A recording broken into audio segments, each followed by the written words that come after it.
Hello, and welcome to the human story behind the Business and Brand podcast. I'm the host, Jeanette Walton. I'm a career brand consultant and a Humans Matter champion, committed to helping others deep dive into their many human facets that make them unique, fabulous beings. I'm also a strong advocate of storytelling to enrich our human connections. This podcast partnership with Women Making It Work aligns with but slightly deviates from the Human Behind the Career Brand podcast series. The human story behind the business and brand delves into those poignant moments, experiences, and life lessons that shape these high-performing professional women into who they are today. It discusses their fates, flaws, feats, fears, and all the other fabulous human elements that have driven them to perform so well in both their professional and their personal lives. As has been encapsulated in the Women Making It Work celebratory anthology entitled Beyond the Business, Stories of Women Who Dared. So my next guests for this podcast series are Weadman and Khatija Halabi, two of the authors and storytellers in Women Making It Work's Beyond the Business anthology, representing those women who prioritise amplifying impact and communication. Two businesswomen who discovered their power through authentic communication and by creating transformative experiences. First up is Roz, founder and owner of PR and marketing consultancy Comms Australia, which she launched in 2011 after feeling the inner urge to run towards something greater. Roz is a self-confessed addict when it comes to language, storytelling and learning, which are three themes that have continued to fuel her career, underpinned by a desire to help people connect. It's been a continual evolutionary journey for Roz since she left the steady world of corporate communications to help empower business leaders to be more transformative communicators. For a while, she took on the persona of Super Roz, inspired by her business coach's gift of a brand-themed doll that was often her icebreaker at speaking engagements. She eventually retired that persona to go deeper in terms of finding her own voice and courage, enabling her to effectively elevate others in bringing to life authenticity, conviction, and presence in their communications. My other podcast guest is Khatija. She's the owner of Casey Hearing, as well as the chairperson of Women Making It Work. Originally migrating from South Africa to live and work in Gippsland in Victoria as an audiologist, when Khatija made the move to the big smoke of Melbourne to start up Casey Hearing, she didn't know anyone and had minimal business acumen. It was when she joined both BNI and Women Making It Work that Khatija began to feel both immersed and evolved. The former for gaining foundational business knowledge, and the latter for feeling a sense of human warmth and connection. Khatija lives by the Ubuntu philosophy that our own personal strengths lie in supporting and bringing to life one another. And she learnt through those two business networking groups that a single connection should be transformational rather than transactional, which she applies to her business in terms of helping people transition from isolation to connection. Collaboration continues to drive Khatija in both her personal and professional life. So welcome, ladies. It's such a pleasure to have you on the podcast series. Thank you. Thank you, Jeanette, Jen. just It's before lovely we to be here. continue. Yeah, thank you. You both have a consistent life and career theme of using communication to empower both yourselves and others. So, Roz, first, what is it about language and storytelling that really moves and motivates you? Oh, what a big question. Language and storytelling has fascinated me since a young child. And, so much so that I've developed a, career, 4-decade-long career centered on professional communication.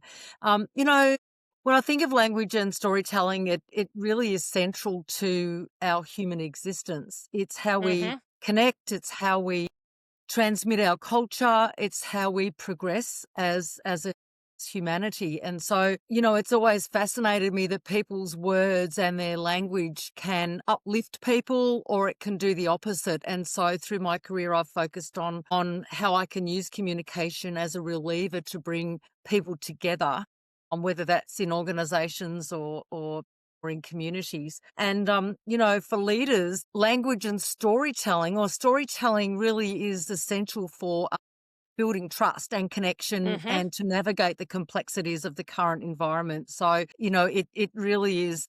And learning to know how to create a resonant message is critical to the success of a leader, because at the end of the day, it's not what their message is, it's what people hear and what they take away. So language and storytelling is just critically essential. important. essentially. Yeah. Yeah, I read an article a little while back about the power of storytelling, and it's been around since we lived in caves, yeah.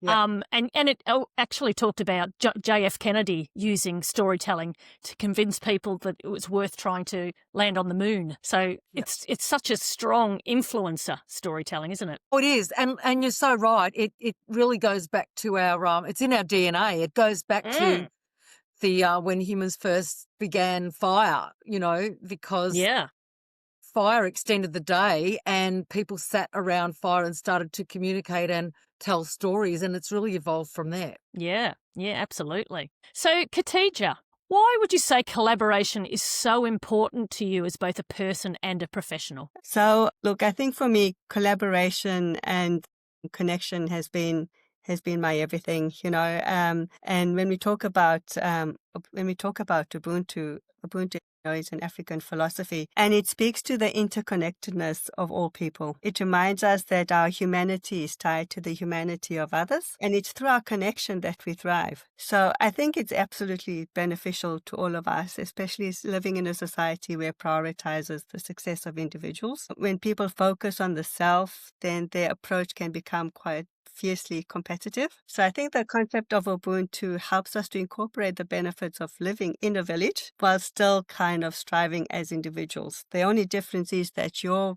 growth becomes the growth of others and vice versa. So it's about rising together.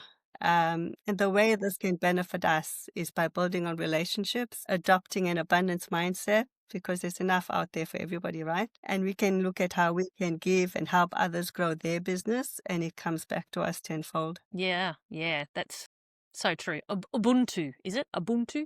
Yeah. I was Yeah. wondering if I'd pronounced it right earlier. Yeah.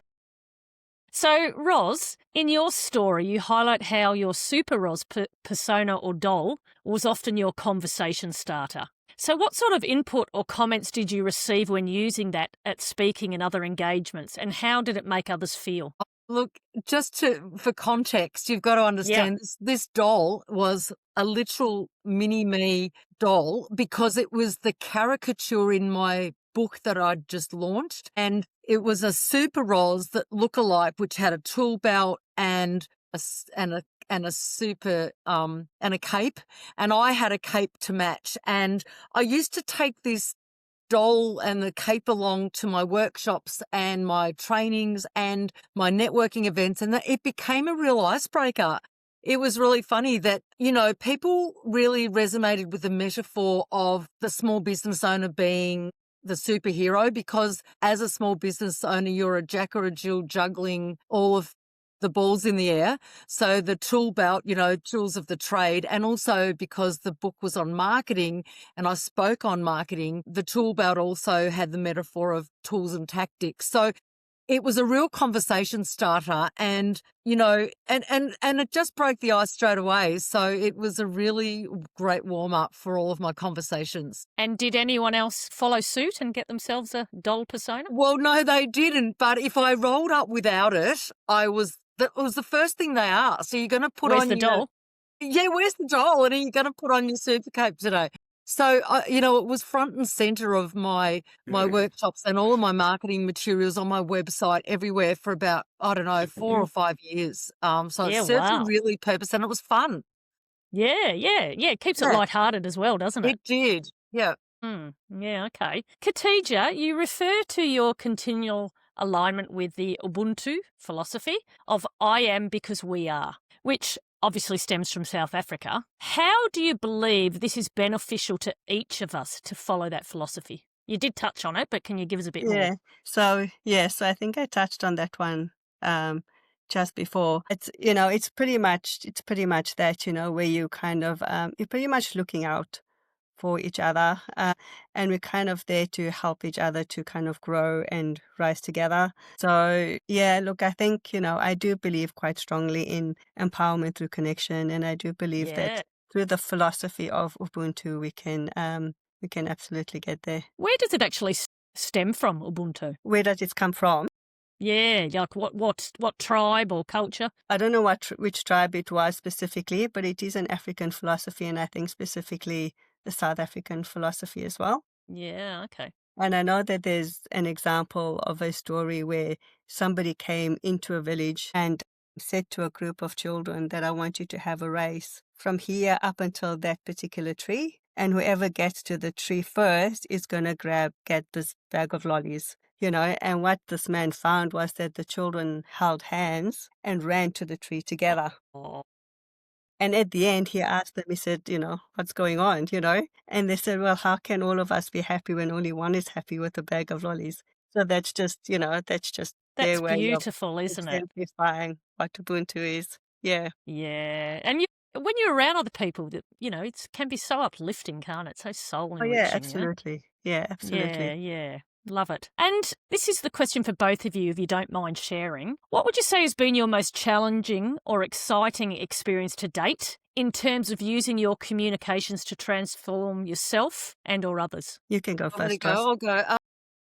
Well, transformational communication happens to be my specialist area of Yeah. expertise. And what I mean by that is it's actually has its roots in transformational leadership theory, but it intersects with strategic communication. And what it does is it really it's inspired message and grounded in purpose and values, and as well as emotional resonance and also intellectual rigor. But where I've seen it used most effectively and transformatively is particularly in high stakes situations. And some examples where I've seen it work, get people through situations. So that could be, for example, navigating change in organizations, or it could be, for example, in an emergency situation, such as after a natural disaster or when there's a crisis. A leader can choose to just be more transactional, giving facts and information and instructions about what to do. Or a leader can be more transformational in their language and communication in also being empathetic and giving hope and uplifting people through vision. And so transformational communication is all about resonant language. That's not just transactional. It uplifts people and takes people along on the journey to where they desire to go or to achieve a particular goal. So high stakes situations and change management is where it's I was just particularly thinking change management. incredible. Yeah, it'd be Yeah. very relevant, wouldn't it? Yeah. But to be honest, I think you can be transformational in all situations. It just really comes down to the language that you choose. Yeah. Okay. What about yourself, Khatija? Okay, so for me, a challenging time was when I started my business. I was trying to create a niche for my little clinic in a space where established referral pathways were already existing. And at the time, there were certain rules within my industry that made it almost an uneven playing field between myself and other practitioners in the area. And so doing one of Roz's workshops helped me to become clearer on my communication about my unique value proposition and my point of difference. So that was one challenging time. Exciting experiences have happened through my book, A Soft Landing, which has helped other people navigate change and become confident about sharing their lived experiences. At a book launch, in fact, about 2 months ago, there was a woman in the audience who came and spoke to me afterwards and said that my story has helped with her family's intergenerational healing. And I thought that was Wow. pretty powerful. Yeah. So Yeah. my communication on various platforms has not only just helped transform others, but it also led to me winning gold in the Yes. Australian Women Changing the World Awards in the Migrant Leadership category. And this award recognizes migrant women leaders who create significant positive change in their communities and in Australia. And it celebrates their unique perspectives and contributions to leadership and inclusion. So it specifically highlights those making an impact, elevating voices that would often be unheard in traditional leadership structures. And I think one other way that it's been really good is within my clinical practice. So when I'm communicating with families and just trying to work out what their communication goals are, we work out what their communication goals are and then find the right kind of hearing solutions for them and for their families so that we can overcome communication difficulties as a result of hearing difficulties. Oh, yeah, wonderful, wonderful. So it's applied across all different areas It really in your has. life and your Yeah, career. Yeah, it so really has. powerful, isn't Yeah, it? it Yeah, is. yeah. It is. So this is another question for the two of you. What do you think has become your core personal mission and or professional superpower based on your focus on positive and impactful communications as business owners? Well, for me, it's more of an obsession now. Well, it really comes down to what I feel the world needs right now and what is the best way I can use my talents and my strengths and my expertise to fill that gap or to address that need. And what I'm seeing now is, we're in this era of profound change and disruption and uncertainty and complexity and low trust, high grievance, high fear factor. And we need leaders who can step up to the mark in terms of their communication. I observe many, many wonderful, brilliant leaders in terms of their communication, but I also observe leaders who don't communicate very well in terms of bringing people along on that journey. They are often stuck in the weeds or the politics or can't get through the noise, if you like, to land with their message and to really connect with people in a powerful way. I'm in Act 3 of my career, and I feel my new mission is to use my talents and my expertise in transformational communication to empower and to equip leaders to step up into the highest potential that they have as a communicator and to be the kind of leader that the world needs right now. And that's my mission now, and everything that I do through my trainings or my messaging through social media, my message at networking events, wherever I go now, I'm owning my lane on transformational communication because I feel I can have the biggest impact through that vehicle. So it's pretty exciting, and it energizes me. That's where I can be most impactful, and that's just energizes me to get up every day and, get involved in that kind of work. I love it.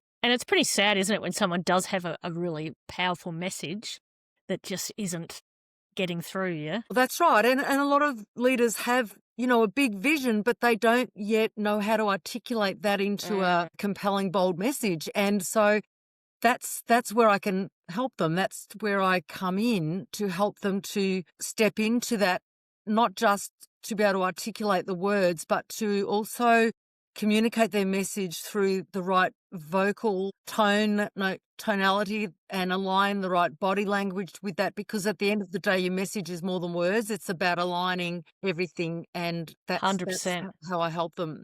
Yeah, and energy as well, yeah?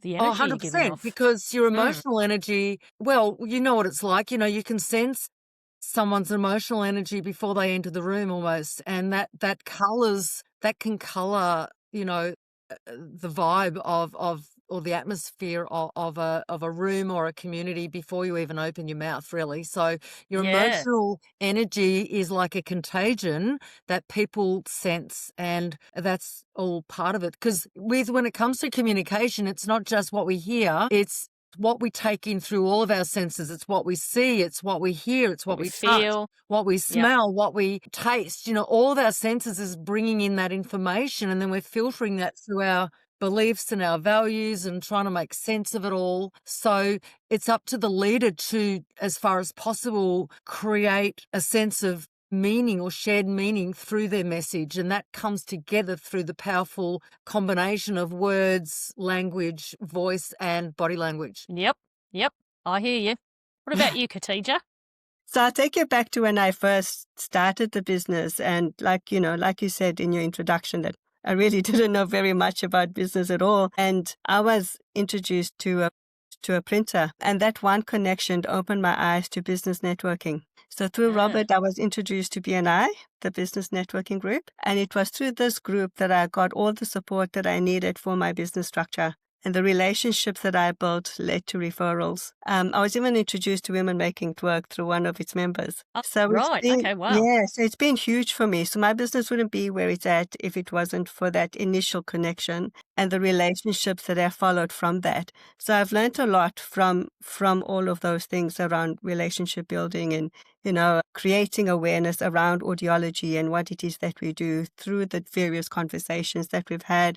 and also kind of learning about other people and what they do and all of that. And a lot of it happens through not through the meeting so much, but through our one-to-one kind of interactions and coffee catch-ups and those types of things, So communicating about what it is that we do on a very different level to people who are in the same industry as you. You have to actually explain it in a way where people don't know what audiology is all about. And that's been Yes. quite an interesting kind of communication exercise for me, I guess. And I think in terms of my personal mission now is to ensure that people of all backgrounds and all hearing abilities can fully participate in life so they can lovely. connect with the people they love and the activities they enjoy, fostering stronger mental, emotional health so they feel that they can contribute positively to society, right? Yeah, I feel beautiful quite mission. positive about empowerment through connection. And so I think my superpower is empathy and being a connector, and listening to what my clients need and what my colleagues need. And if I can't help them, then at least I know professionals that I can introduce them to who work in those spaces. Yeah, very inspirational. I've made it a mission of mine in 2026. I've got way too comfortable sitting at home doing online stuff. You really got to get out and meet with people and have Absolutely. It makes coffees such and a big difference. Yeah, face it to makes a huge face. difference. Yeah. So Roz, you mentioned that you've seen the magic that happens when people find their voice and apply transformative communications.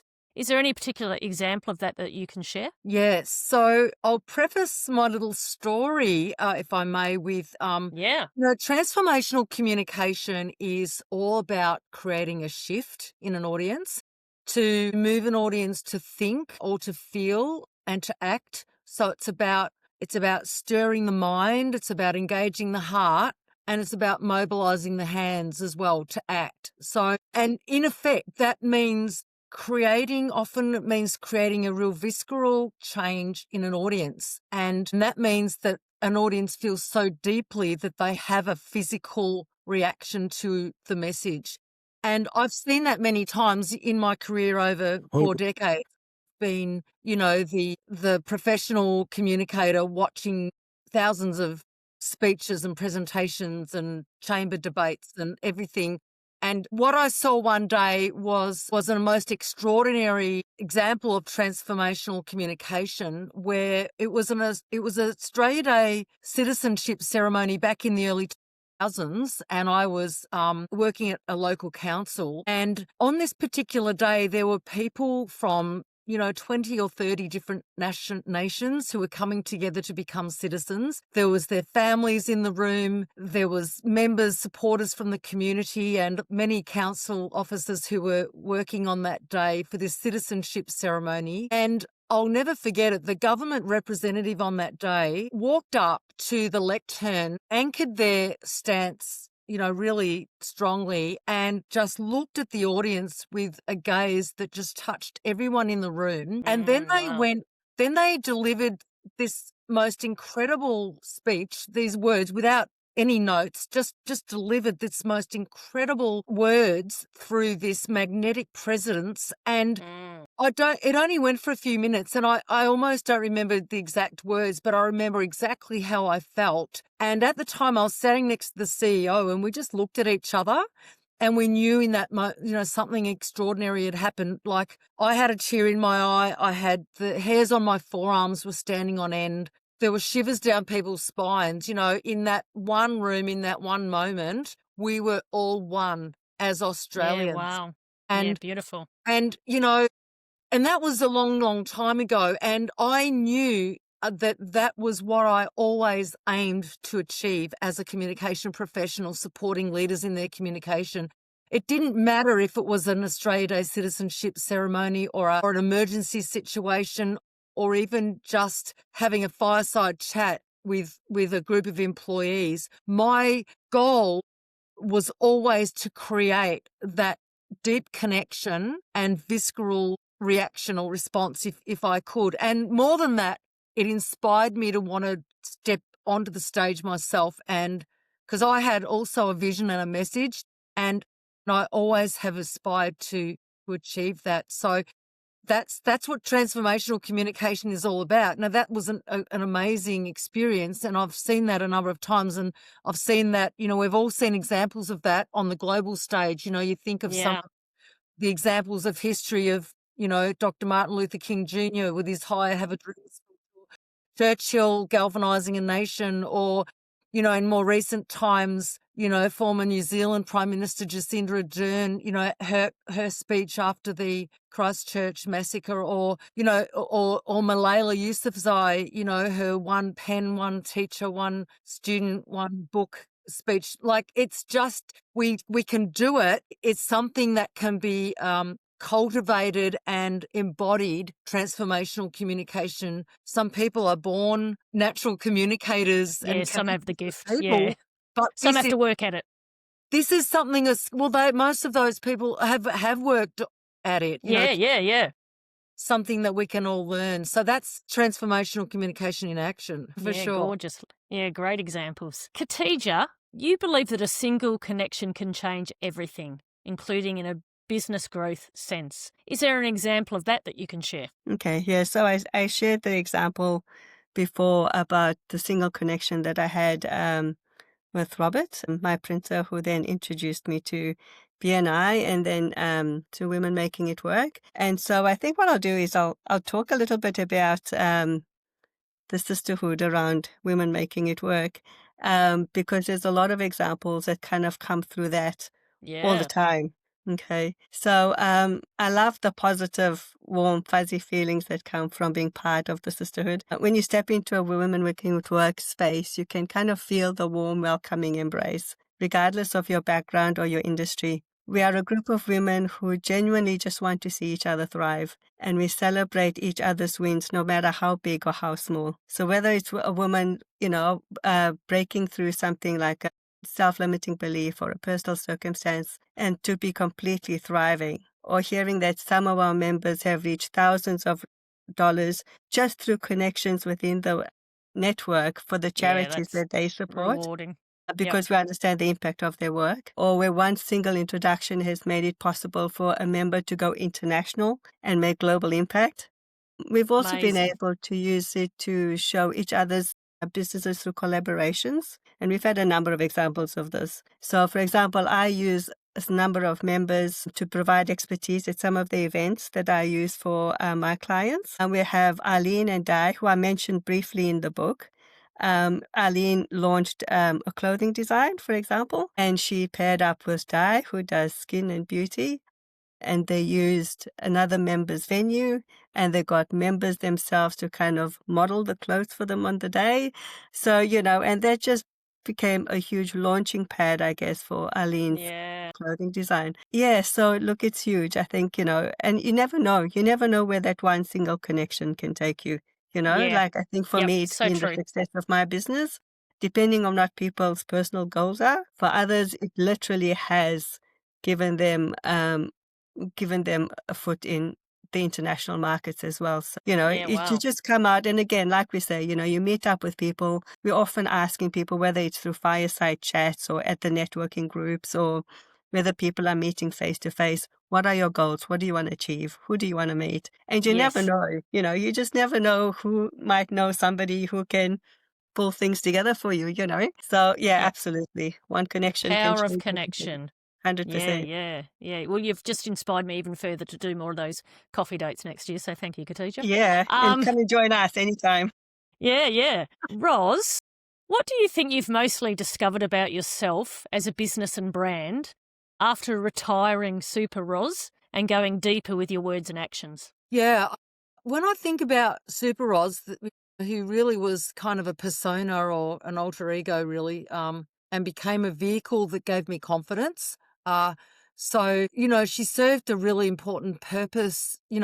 At the time when I first started my business, I didn't really know what I was doing. And so I felt, a lot of imposter syndrome as well. And I felt that Super Roz gave me confidence. But more than that, over time, she became a bridge to my authentic self. And the reason why is because after a while, in speaking to people, I realized it wasn't really like the doll was fun. It was a connection, conversation starter. But what really people were connecting with was me. For me and my message and my story and the insights that I was conveying through my experiences.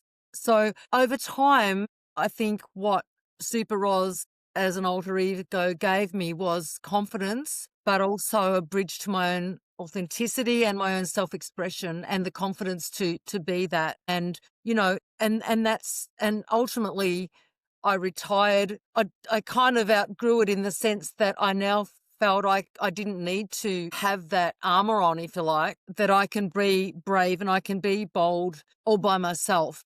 And, you know, you just need to take the next step. So Yes. I think when what I was given as a gift from Super Roz was confidence and the courage to be bolder and braver in my message and Yeah. my vision for my business Love that. and the world, really. Yeah. Yeah. So she was your support for a little while, your comfort. Totally. Yeah, a bit of a crutch. And then I realized I didn't really need her because people were connecting with me. And Yeah. that's what really we do. But we look for things that can maybe, you know, I felt like that was a channel I used to connect with Yeah. people. But in the end, I realized I didn't need her anymore. Didn't need Roz anymore. Super Roz. Super Roz. That's right. Super Roz. You are Roz. Khatija, you value and embrace the sisterhood that emanates from groups like Women Making It Work. What are some of the main ways you viewed or experienced this, where it's been both a source of strength and a celebration of what's possible? Okay. Yeah. So like I said like I said just before, you know, we celebrate each little milestone, no matter how big or how small. It's been all about connections and where those connections can take people. So, and it's just, you know, being able to create platforms. I believe quite strongly in creating platforms for storytelling. Yes. And Women Making It Work has, you know, we've been able to do that through the network, because I believe that every person has a voice, everybody has Yeah. a story. Everyone The has a only story. difference is that Absolutely. they don't always have the platform to be able to share that story. Yes. And so through various methods, we've been able to do that through Women Making It Work. And, you know, and the last way, of course, has been through the anthology and through the Living And Library. this Yeah. podcast. Well, the thing with the podcast, what I'm hoping to achieve through the podcast is to essentially show that every member in our network is actually a change maker as Yeah. well, you know, Yep. and they're creating change within their industries. They're creating change outside of work, within their communities. They're creating impact for the next generation as well. And so that's what I'm hoping that the podcast series is going to do. It's going to actually highlight and showcase our members as change makers. Yeah. I've been interviewing a few of them and I feel like it has been. So, Yeah, well yeah, done. fantastic. And thank you for all your help Yeah. with this. That's all right. So just one final message to wrap this up. I'm just wondering if there's anything else you'd like to pass on to anyone who listens to this podcast in terms of prioritising communications that amplify impact. Any final message from either of you? Well, one of the messages I would like to leave this audience, and I alluded to it earlier, is that, you know, you don't assume that your message has been heard or has landed as you intended, because audiences filter messages. We're bombarded with messages to start with and conflicting narratives. And Yep. so, you know, we put out a message through our business or through our own personal brand on social platforms and the like. We really have to try and understand it, the audience first. So look at it, try and understand where their beliefs and their values and what they need to hear. You know, ask, what do you want them to think and feel and do as a result of your Yes. message? How can you link your message to a higher purpose or some kind of shared goal? Because it's about creating relevance and relatability as well. And then aligning everything that you do around that message. So that message is, your words, your tone, the voice that you bring, as well as, you know, all of your body language, your presence, your emotions, your energy, you know, bringing that all together, because that's the power of, that's where a really resonant message will then land with the audience. People are more receptive to your message when you get all of those things in sync. Yeah, absolutely. Great message. What about you, Khatija? So I think, first of all, I think women in business need to recognize that they are making an impact not just on the clients that they serve, but also future generations. One of the things that I've been quite passionate about in my role at Women Making It Work chairperson has been showcasing the impact of our members' work, not just on themselves, but on the communities that they serve and the ripple effect on societies as a whole. So I'm confident that this podcast series, like we spoke about before, will highlight each of them as change makers Yeah, in the absolutely. industries and in broader circles. And I would highly recommend that if anybody would like to articulate or find the right words to communicate their impact on people, planet, and purpose, then absolutely reach out to Roz. We've probably gone over a bit over time, but it's been fascinating listening to both of you. So thank you so much for everything you've shared. You're both amazing women, and you've done so much, and you continue to do so much in amplifying people's voices. Yeah, and that's wonderful. We all need to have our voices amplified, I believe. So thank you so much for your time. Thank you. Thank you for the opportunity, Jeanette, and great to tag team with you, Khatija. Yes, great to tag team with you too, Roz. It's been awesome. Both You coming too. from communication backgrounds slightly differently. So, yeah, it's been fun. Yeah, no, it's been a great combination. Thank you, ladies. Yeah, I think so. Thanks, I think Jeanette. so. Thank you so much.